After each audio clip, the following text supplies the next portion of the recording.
خدمت همه آیات و عظام، علما، فضلا و همه مقامات کشوری و لشکری و دنباله ویستر و وشتوریان سلام عرض میکنم. آقا ما همین که وارد مجلس شدیم فضای رعلت بود. رعلت که میگم نه رعلت ها، رعلت آره رعلت، گفتم رعلت یاد امام افتادم، امام راحل که قدرت سرش بود بیشرف.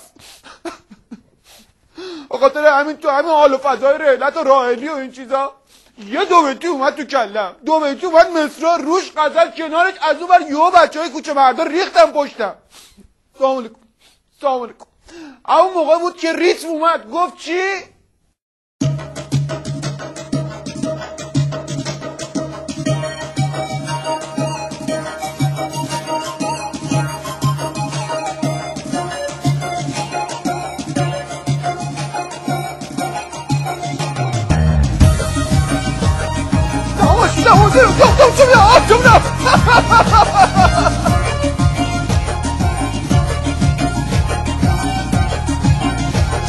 جمال بی نقطت و عشقت ما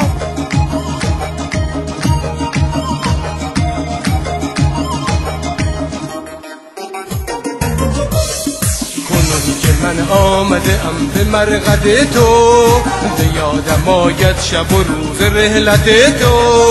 نشسته بودیم گریان به ریش تو آویزان، فشارمون بالا بود بعد تو ای راحل جان. نظام در بود آقا فقط نصیب ما بود،